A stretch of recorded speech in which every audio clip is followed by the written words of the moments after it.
Hello लोगोफोर, नोंथांमोननि थाखाय आङो मोनसे गोदान भिडिअ लाना फैलायबाय। दिनैनि भिडिअआव जोङो सावरायगोन फ्रि फायाराव माखासे निउ इभेन्ट सफैलायबाय। जोङो बे निउ इभेन्ट्सआव मा मा मोनगोन जोङो बिनि फारसेनो सावरायगोन। नोंथांमोना आंनि भिडिअखौ नायनानै मोजां मोनबा लाइक खालाम आरो कमेन्ट खालामहर आरो आंनि चेनेलखौ साबस्क्राइब खालामाखैबा साबस्क्राइब खालामना ला।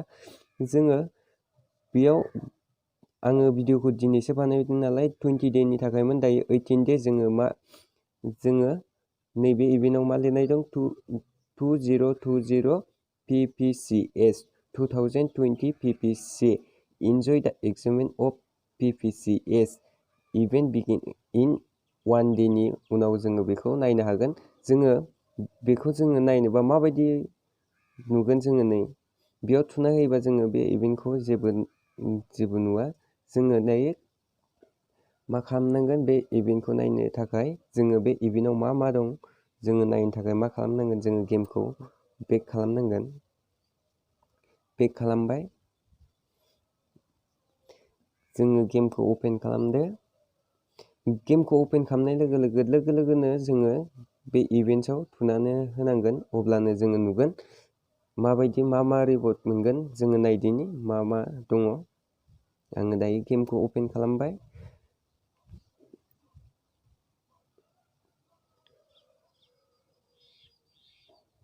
लडिं जादों।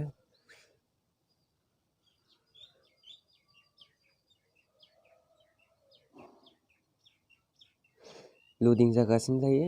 नोंथांमोना भिडिअखौ लाइक खालामदो अननानै। नोंथांमोननि सापर्टआवनो आङो बेफोरबायदि गोदान निउ इभेन्ट फैयोबा, आपडेट फैयोबा भिडिअ खालामबाय थानो हानाय बायदि। दायो जोङो मा खालामनांगोन, बेयाव थुना होनाय लोगो जों बै इभेन्टआव थाबनो थुना होनांगोन। अब्लानो जोङो नुनो मोनगोन। आं थुना होबाय दायो।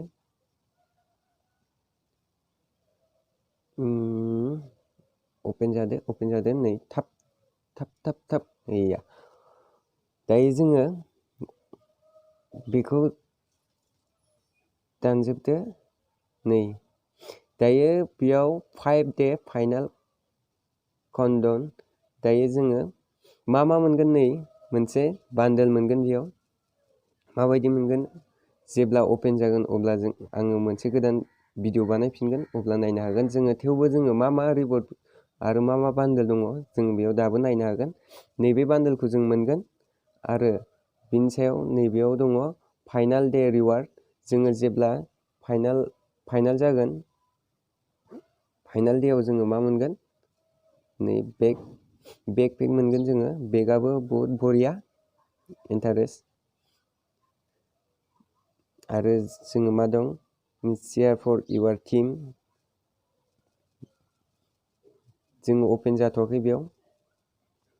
जेब्ला अपेन जागोन ना, अब्ला आङो भिडिअखौ खालामफिनगोन। थेवबो जोङो दायो बेयाव मा नुदों होनबा, नै मोनसे बान्डोल नुदों। नैबे बान्डोलखौ जोङो मोनगोन आरो फाइनाल डेआव बेकपेक मोनगोन। नोंथांमोना भिडिअखौ नायनानै मोजां मोनोबा लाइक खालामहर आरो कमेन्ट खालामहर।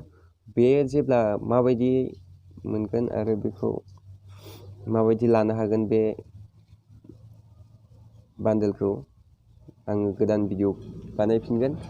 दिनैनि भिडिअआ अब्ला बेयावनो दोनथ'नोसै। नोंथांमोना आंनि चेनेलखौ साबस्क्राइब खालामना ला। जेब्ला बेयो रिवार्डआ सफैगोन अब्ला आङो नोंथांमोननो फारसेनिफ्राय भिडिअ खालामनानै देखायफिनगोन। बिदिब्ला दिनैनि भिडिअखौ एसेयावनो दोनथ'बाय। बाय बाय।